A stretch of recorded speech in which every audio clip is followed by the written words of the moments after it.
एक तरफ मैं विक्रम संवत की बात कर रहा हूं जहां आपने खुद इस बात की पुष्टि करी है that it is one of the most advanced scientifically proven numbering system, जहां पे ऑटोमेशन होती है जब पोल्स चेंज होते हैं, पोजीशन चेंज होती है, अर्थ की एवरीथिंग, ग्रह नक्षत्र सबकी पोजीशनिंग के हिसाब से वो ऑटोमेटिकली चेंज होता है, राइट।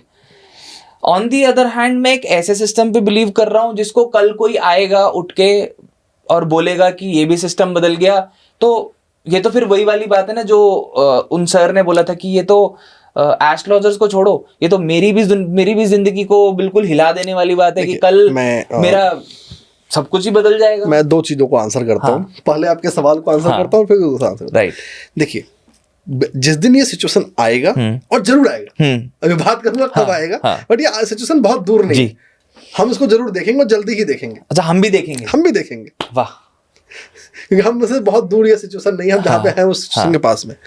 देखिए, सबसे पहली चीज, न्यूमरोलॉजी सिर्फ मूलांक और भाग्यांक नहीं है, ठीक है। ये एक मिथ है जो न्यूमरोलॉजी में आ गया। न्यूमरोलॉजी उससे कहीं ज्यादा बड़ा है, न्यूमरोलॉजी कहीं ज्यादा उससे सिग्निफिकेंट है।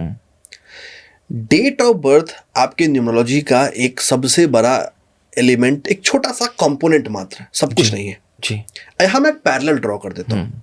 जब हम ज्योतिष की बात करते हैं, ज्योतिष में भी आपके डेट ऑफ बर्थ को और आपके नाम को इक्वल वेटेज दिया गया है। ये बहुत क्लियर है।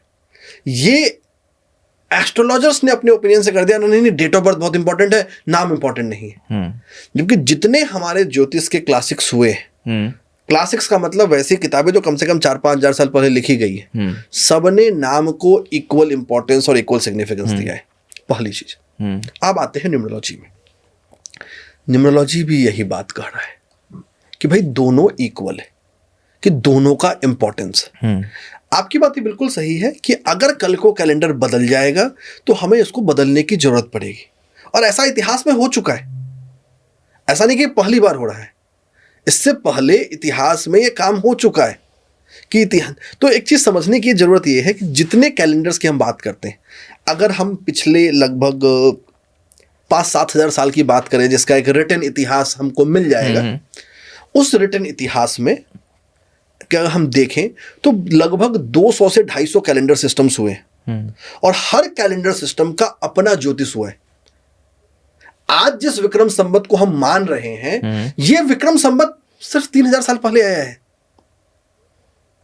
यह भी पृथ्वी की पूरी आयु को कवर नहीं किया है। मतलब इस विक्रम संवत के पहले भी कुछ था, क्योंकि समय तो अजन्मा है, समय तो अनंत है, तो समय हमेशा था। तो हर समय कैलेंडर इवॉल्व करता है, और जैसे ही कैलेंडर इवॉल्व करेगा, तो चाहे वो ज्योतिष हो या अंक ज्योतिष हो, दोनों को इवॉल्व करने की जरूरत है, दोनों को बदलने की जरूरत है। हाँ, आज की तारीख में जिस समय हम बैठे हैं, इस समय में ग्रेगोरियन कैलेंडर को एक यूजेज मिला हुआ है, और उस यूजेज की वजह से उसको लिवरेज मिल रहा है, और उस लिवरेज का हम पे इंपैक्ट है। इट्स लाइक कि आपके माइंड को मैंने कंडीशन कर दिया कि आप इस चीज को अज्यूम करें या आप इस चीज को माने। इट्स कि मैंने आपके अवचेतन मस्तिष्क में इसको कोड कर दिया, तो हम उस कोड की वजह से इंपैक्ट हो रहे हैं। क्योंकि हम, जब इंसान, एक बच्चा आता है, पैदा हो रहा है, वहां से वो हर चीज में अपने जीवन के 90% हिस्से में ग्रेगोरियन कैलेंडर्स की चर्चा कर रहे हैं। तो वो उसकी लाइफ में एम्बेड होता चला जा रहा है, और वो एम्बेडिंग उसको इंपैक्ट कर रही है। कल कोई कैलेंडर रीसेट हो जाए, पूरा न्यूमरोलॉजी बदल जाएगा, और जल्दी होगा। मतलब कल को अगर कैलेंडर चेंज हो जाता है, और आज हम 2026 में चल रहे हैं, और मानते हैं कि कल सुबह कैलेंडर सिस्टम चेंज हो जाएगा, और फिर हमें बोलेंगे कि हम 2026 में नहीं 2040 में चल रहे हैं, for say let's take a hypothetical situation here. So मेरी डेट ऑफ बर्थ जो 1993 है, क्या वो भी 10-15 साल ऊपर नीचे होगी? बिल्कुल करना पड़ेगा। दैट मीन्स कि 15th सेंचुरी में जब जूलियन से ग्रेगोरियन में लोग आए, तो उन्होंने अपनी डेट ऑफ बर्थ भी चेंज कर ली होंगी? नहीं, उन्होंने नहीं करी। ये फिर हमें क्यों करनी पड़ेगी? मैं इसको आंसर करता हूँ। ये काम एस्ट्रोलॉजर्स का है। देखिए, अब मैं एग्जांपल देता हूँ। सपोज करिए कि हम एक अभी मिसफिट ह्यूमंस पे बैठे हैं जी। कल आपने फैसला किया कि मैं इस मिसफिट ह्यूमंस को कुछ दूसरा नाम दे दूंगा, उससे आप तो वही रहेंगे ना, आपकी आइडेंटिटी बंद नहीं होगी। हम सिर्फ उस लेबल को चेंज कर रहे हैं। ये जिस कैलेंडर की हम बात कर रहे हैं सिर्फ एक लेबल है, लेबल से ज़्यादा कुछ भी नहीं है। इसको इसके लेवल के वैल्यू पे ही रखते हैं। चाहे हम विक्रम संवत की बात करें, जो विक्रम संवत आज हम देख रहे हैं ये सिर्फ 3000 साल पुराना है। इससे पहले भी दूसरे कैलेंडर्स थे, इसके पीछे भी कैलेंडर्स रहे हैं। तो कैलेंडर्स हमेशा इवॉल्व करते हैं समय के साथ। जब कैलेंडर्स इवॉल्व करते हैं उससे पर्सन इवॉल्व नहीं करेगा, बट हमारा कैलकुलेशन सिस्टम इवॉल्व करेगा। हमें पहुंचना वही है, बस पहुंचने का रास्ता बदल जाएगा और वो रास्ता तय करेगा कि हमारी मंजिल क्या है। So too complicated, sir. हाँ, This is something कि अब ये तो फिर बिल्कुल ही अनसर्टेन हो गया ना। हम तो एक सिस्टम को बिलीव कर रहे हैं to get certainty about life, about things, बिल्कुल, है ना? बिल्कुल। और अगर यही अनसर्टेन है तो इस हिसाब से तो फिर हम कहेंगे कि न्यूमरोलॉजी एज अ सिस्टम भी इट इज नॉट 100% करेक्ट। देखिए मैं इसको आंसर करता हूँ, ये कहना गलत है। कैसे गलत है सर? जब आप खुद ही बोल रहे हो एक तरफ कि जो हम फॉलो कर रहे हैं, ठीक है, वो समय के साथ बदला जाएगा। बिल्कुल, राइट, और वो बदल जाएगा। बिल्कुल। तो अगर मैं विक्रम संवत के हिसाब से फलानी डेट पे पैदा हुआ और मैं ग्रेगोरियन के हिसाब से फलानी डेट पे पैदा हुआ, फॉर से, तो पहले तो मैं ही एक गलत सिस्टम को फॉलो कर रहा हूँ, क्योंकि यहाँ पे बायस हो गया ना। एक सिस्टम और दो सिस्टम के बीच में तो डिफरेंस क्रिएट हो ही गया ऑलरेडी। बिल्कुल। अब कल एक नया सिस्टम आ जाएगा, अब मेरी एक और कंफ्यूजन बढ़ जाएगी कि मैं विक्रम संवत को मानूं, जो कि आप खुद बोल रहे हो कि एक बहुत ही एडवांस सिस्टम है and it is accurate and it is automatically changing itself. बिल्कुल। तो फिर मैं विक्रम संवत को क्यों नहीं मान रहा? सिर्फ उसी को क्यों नहीं मान रहा? क्यों मान रहा हूं मैं ग्रेगोरियन को, और मैं क्यों मानूं आने वाले नेक्स्ट कैलेंडर को भी? मैं इसको आंसर करता हूँ।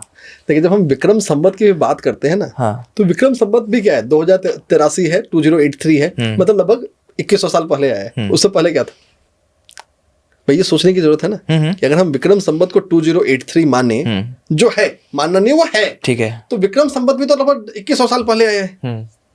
मतलब हमको उसको भी रिथिंक करनी चाहिए, विक्रम संवत से पहले भी कुछ था। ठीक है।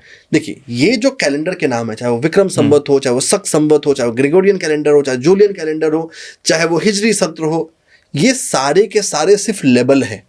ये लेबल से ज्यादा कुछ भी नहीं है।